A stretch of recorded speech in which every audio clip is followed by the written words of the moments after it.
Hey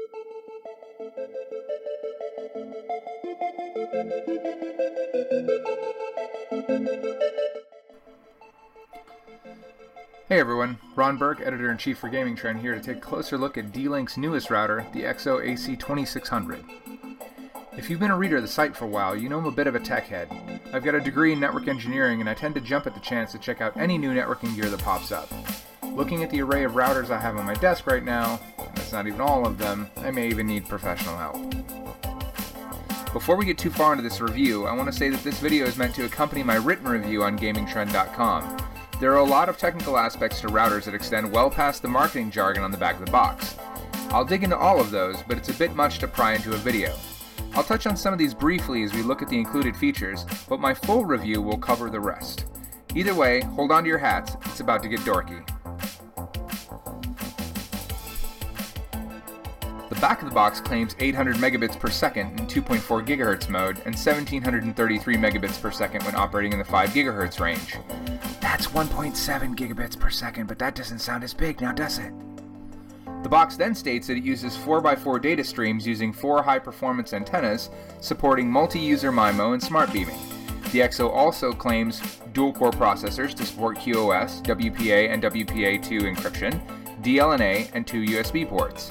If you only understood 2 USB ports, you are not alone. Let's set aside some of this jargon and cover it like a human speaks.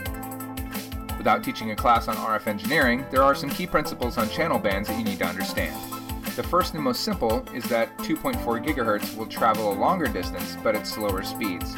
Conversely, 5 GHz is capable of far higher data rates but at a shorter distance. The problem is that, as wireless devices became the norm, the 2.4 GHz range became incredibly saturated. Cordless phones in your home, baby monitors, Bluetooth devices, your neighbor's Wi-Fi, car alarm, garage door opener, and even your microwave can either consume or interfere with the 11 available 20 MHz channel bands in the 2.4 GHz range. 5 GHz isn't really a new band, but more a better use of the bands we have. Think of it as strapping two 2.4 GHz ranges together and making better use of the channels. If you really want to see the science behind it, check out my written companion to this review for pretty charts and graphs. Back to the jargon, the EXO supports MIMO. MIMO stands for multiple input, multiple output. It means that there are multiple independent channels capable of handling data streams from several sources.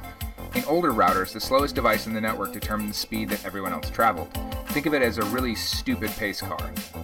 Current 4x4 MIMO allows for 4 independent data streams, all operating at different speeds.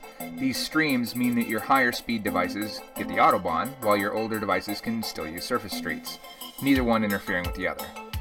Beamforming allows those streams to be combined for greater speed and range, but that's well beyond what I'm getting into here. QoS stands for quality of service. Put simply, you need QoS to separate out your traffic.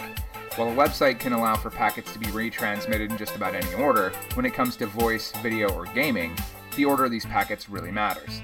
QoS allows the router to tag packets to ensure that they're given higher priority over other traffic. Without QoS, traffic is simply served in a first-in, first-out basis, so you can see how a large download in one room could wreck the experience for a gamer in the next. DLNA stands for Digital Living Network Alliance and is meant to bring all of your streaming gear under a single umbrella. With a properly connected network and enough bandwidth, every device in your house should be able to speak to every other device, in theory. Early DLNA was a flaming dumpster fire of awfulness, but most recently I've had a good deal of luck with it. Setting up a home network that can zip video, music, and pictures to every screen in the house has actually never been easier. Okay, I've covered a lot of jargon here, and it's all powered by the dual-core processor in the EXO. The reason there are 2 cores is to allow all of these semi-non-essential functions to work while leaving the second core to handle just the routing and switching, which is the heart of what a router is designed to do. That way, one will never interfere with the other.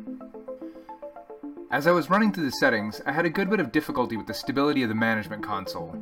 Frequent timeouts, infinite loops on save, and a frustrating bug whereby the system would lose sight of all my devices simply because I renamed them in the console.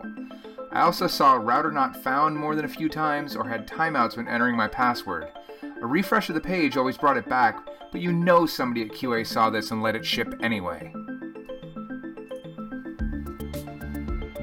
Getting the system set up, at first it could only detect my desktop as it's directly connected via a switch. Surprisingly, it didn't detect anything else on that switch.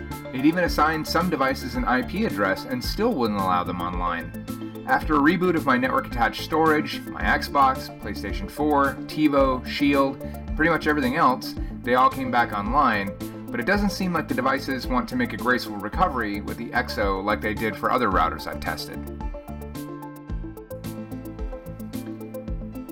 It was nice to find VLAN segmentation, they call it triple play for some reason, in the EXO. VLAN segmentation takes the router from simple consumer-level device to potentially something you could manage a small office with. VLAN segmentation allows me to put certain folks on one segment and not let them see everyone else on a second segment. Finance versus everyone else, as an easy example. As I mentioned earlier, I like to meddle. Digging into the QoS settings for the EXO, I was somewhat disappointed to see a simple drag-and-drop interface with no advanced settings to play with. It's good enough for a typical consumer as it's easy as putting devices into boxes, but it does mean I can't tell the difference between an update and a video stream. You're prioritizing the entire box, not the application. It's not a deal breaker, but it does mean that I can't prioritize all video and deprioritize all updates. I have to simply throw the whole device into a box and hope it does the right thing. One aspect that is entirely broken in the EXO is the scheduling system. Meant to allow parents to limit their children's internet usage, this function never saved or allowed me to apply it. No manner of coaxing would make it function, it's simply busted. Similarly, the graphing functions for bandwidth contains no logging, so it functions as a snapshot in time, which is hardly useful unless you're sitting at your desk watching the graph when an event occurs. You may not feel like you need a router like the EXO if your connectivity to the outside world is a tad slow. You're most likely mistaken. Things like dynamic QoS make every transaction smoother, extended range paints the corners of your house to alleviate dead spots, and all the antenna technology in this router make transferring files between your devices a breeze. I do wish they worked a bit harder on that UI stability, and I can't help but wish for deeper customization for this device. Parents will probably want the scheduling functions to work out of the box as well. The EXO comes in at a very reasonable price at $150, which is a fraction of the price D-Link's competitors are charging. In the end, it's a decent router, just badly in need of a few patches at launch. Thanks for sticking with us through this very techie segment. Stay tuned for more technology deep dives here at Gaming Trend. Thanks for watching.